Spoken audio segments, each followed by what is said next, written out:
Hello, Cary here from Two Big Girls Crafting. I thought I'd share a video of how I put this card together.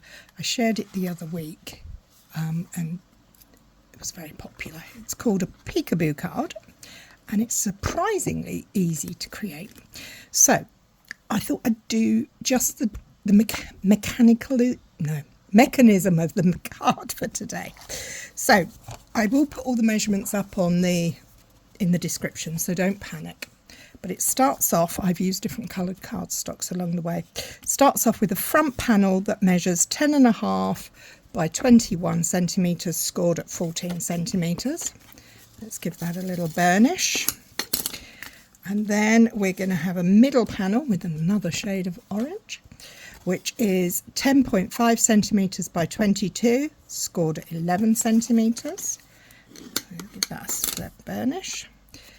And the final piece is the back panel, which is 10.5 by 15 centimetres, scored at 14 centimetres.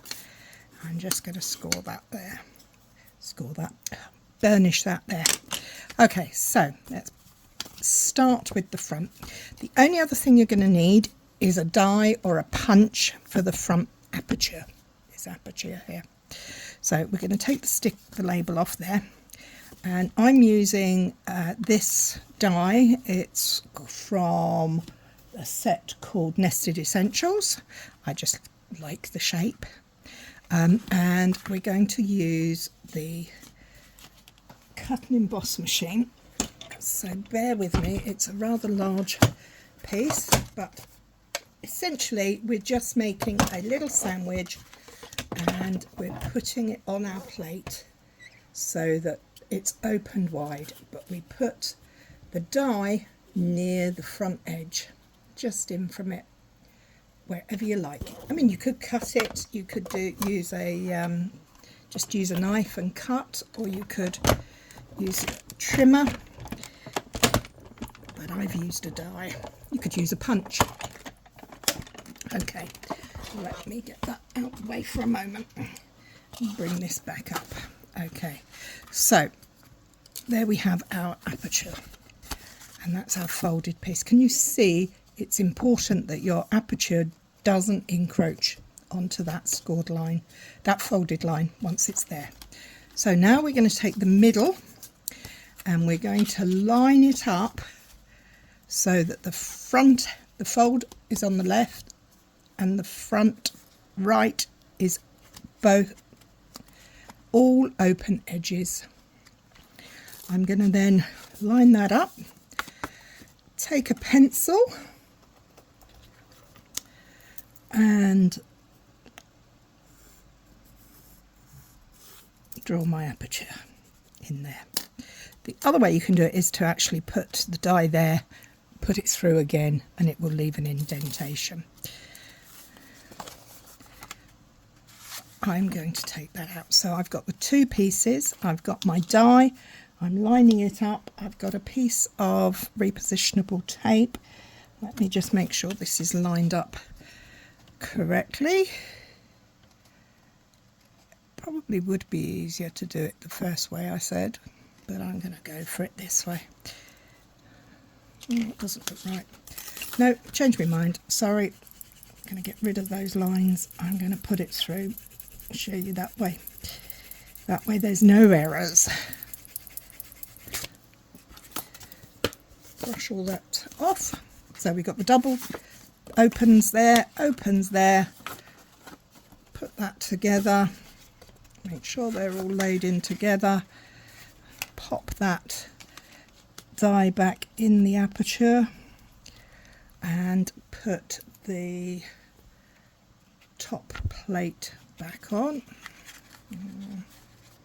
Maybe I'll use that tape just to hold those two pieces there.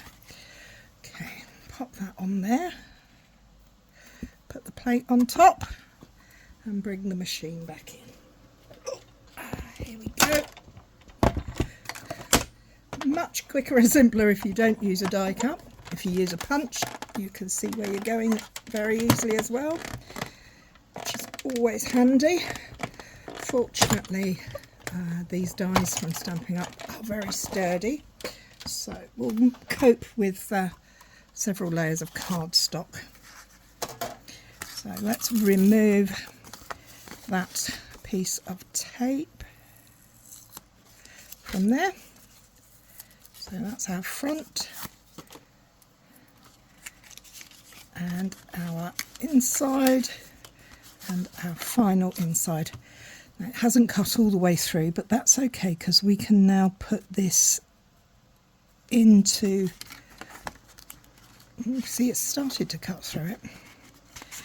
I'm going to pop that back on there, close it up and pop that through like this. Now, if you are wanting to use squircles or squares or whatever you like, just make sure that your pieces line up together. That's the important piece, that everything lines up together when it's closed. Okay, now I've used different coloured cardstock so that we can see where we're going. So that's the front, the back, and we're done with the die cutting. Let's get that out of the way. So we're now going to take our back panel, and I'm going to use the different colour squares just so that I can show you where things go, the rectangles, whatever we call them. Okay, so we have our front panel, our middle and our back. How do we attach them?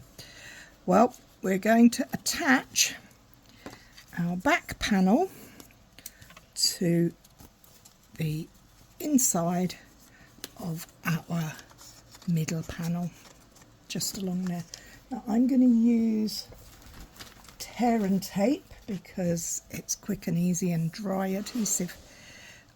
Stops there being any excess glue getting into any of the mechanisms. So there we go. I like the tear and tape because I don't have to worry about scissors. And we're going to just take the cover off and line, that's the back, that's the fold, line up the open edge of the middle of our card onto there. So that's that. Now we're going to place our front cover, and we're going to put adhesive all over this panel to create the inside of our card. So again, very easy. The hardest thing I think is actually cutting the apertures, getting them to line up. As you can see, mine's slightly squiffy, but I'm not panicking because this is just a sample to show you how things go together. So we now have this tail, and that tail flips over onto there behind the middle layer, and as that goes across, that is where you find the inside image. So how do you decorate it?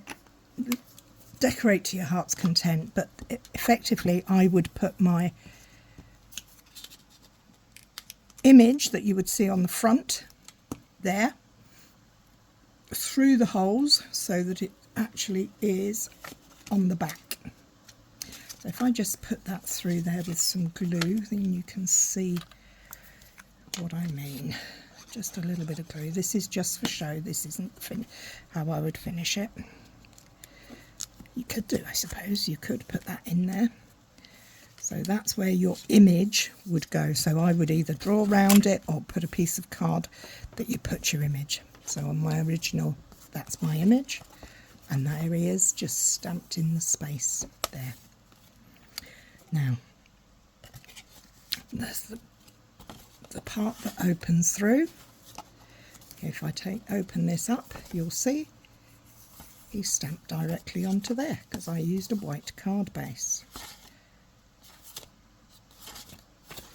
So it's very simple. So that would go across there. So if I wanted to do something there, let's take one of these orange ones. I would put this, pretend this is my image.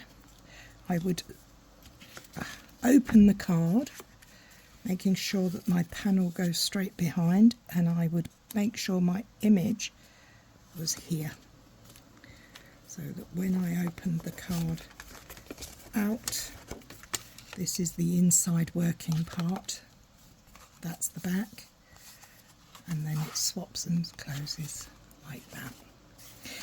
Well, I hope that makes some sense. I will put the measurements in the description box below. So thank you again for watching. Bye bye.